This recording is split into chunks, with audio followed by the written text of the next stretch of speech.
1945. Bonsoir à tous, merci de nous rejoindre pour cette nouvelle édition du 1945 sur C-Direct. Un salut particulier à nos téléspectateurs qui nous suivent depuis Yaoundé au Cameroun. Voici les principales informations de ce 17 septembre 2024. 1945.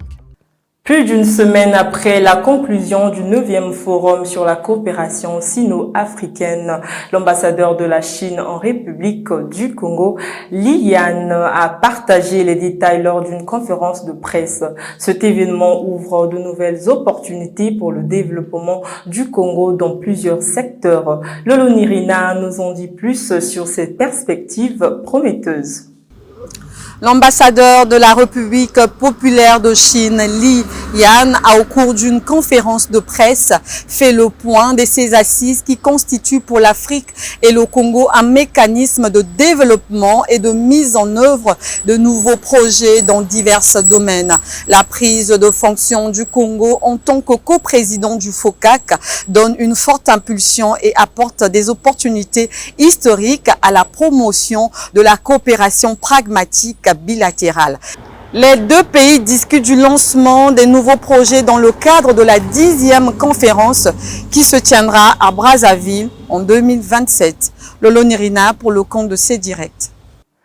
Le 15 septembre, le navire hôpital militaire chinois Arche de la Paix a accosté au port autonome de Pointe-Noire. Il s'agit d'une mission humanitaire visant à offrir des soins gratuits à la population congolaise jusqu'au 22 septembre. Les détails de cette mission médicale avec Senia Katokoulou.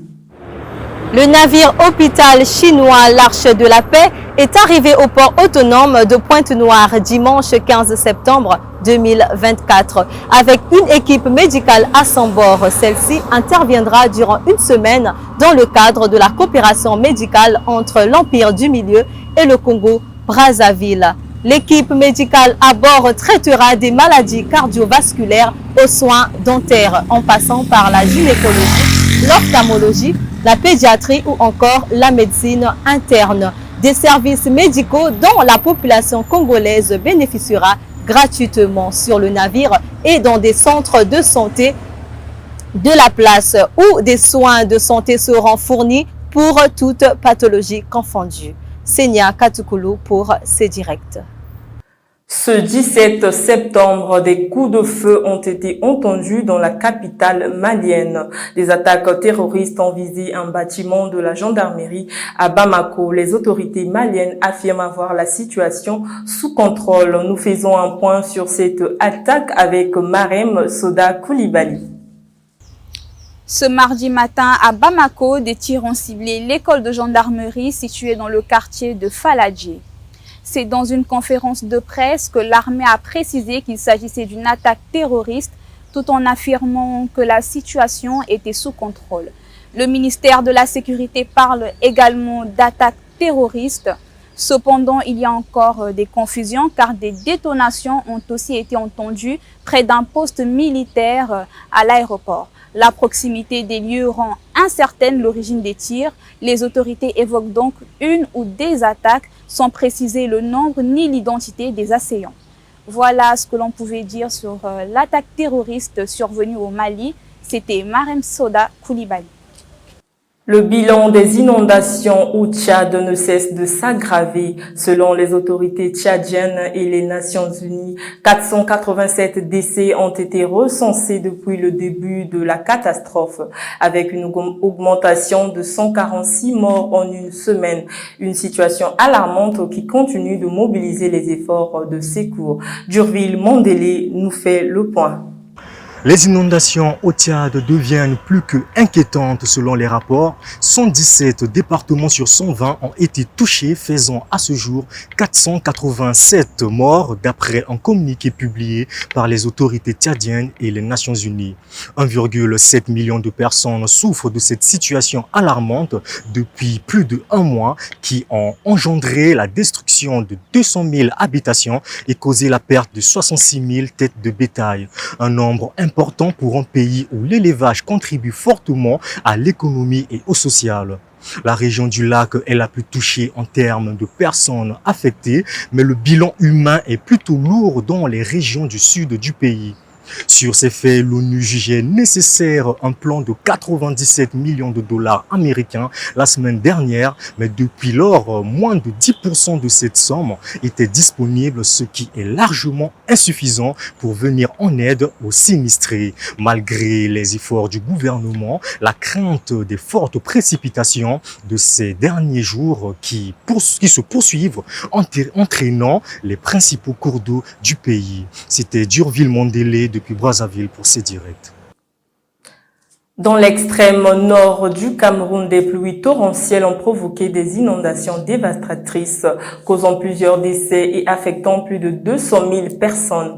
Le gouvernement a annoncé une aide de 350 millions de francs, mais cette somme est jugée insuffisante au vu de l'ampleur des dégâts. Images et commentaires.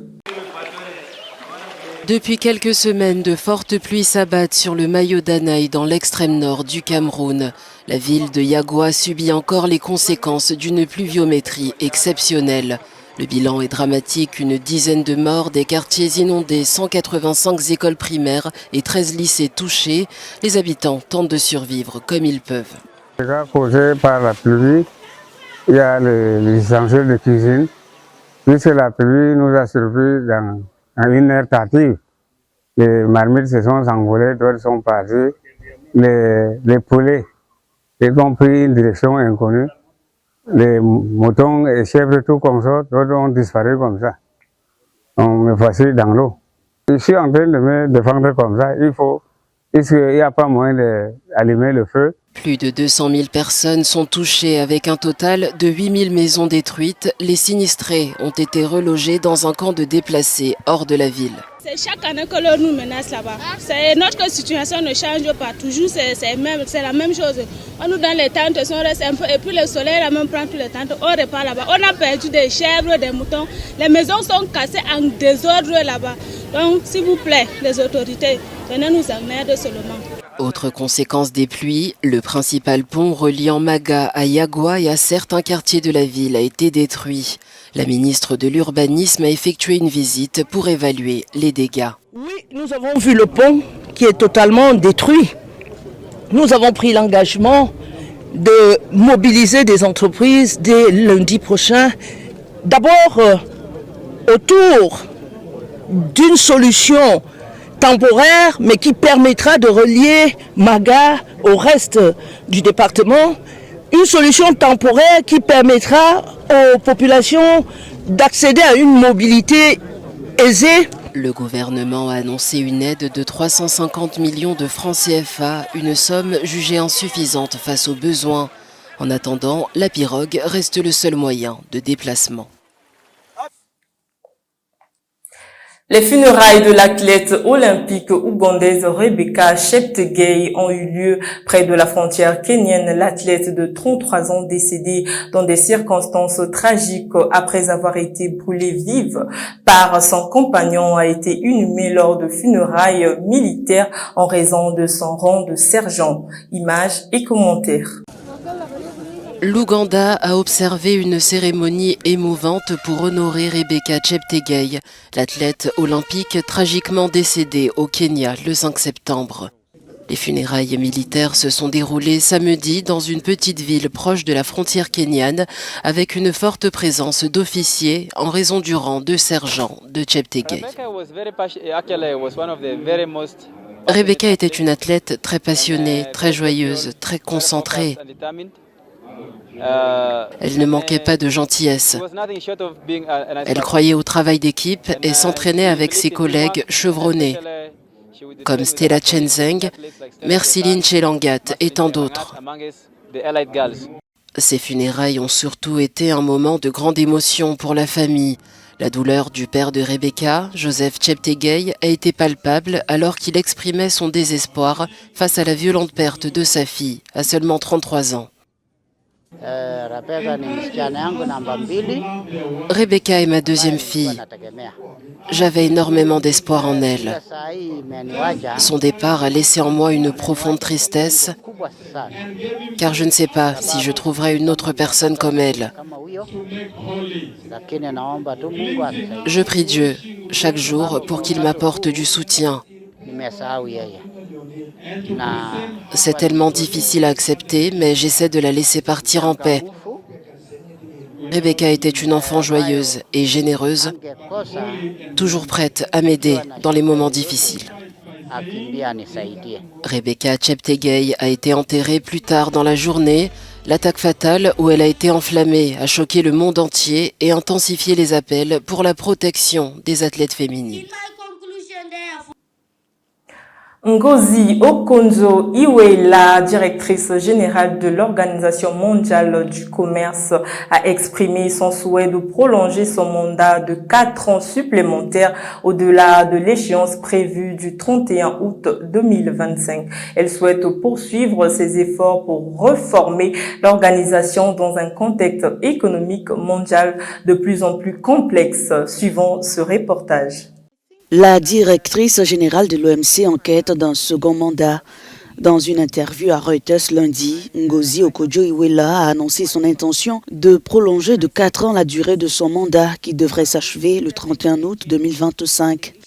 L'ancienne ministre des Finances du Nigeria a jusqu'à la fin du mois de novembre pour proposer sa candidature aux pays membres.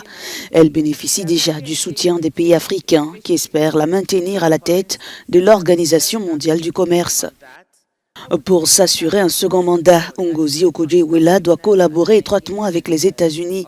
En 2020, le président Donald Trump avait bloqué sa nomination à la tête de l'OMC. L'économiste de 70 ans a finalement pu accéder au poste grâce au soutien de Joe Biden qui a pris les rênes des États-Unis en 2021. Avant les élections américaines du 4 novembre, la directrice générale de l'OMC doit obtenir le soutien des 166 membres de l'organisation.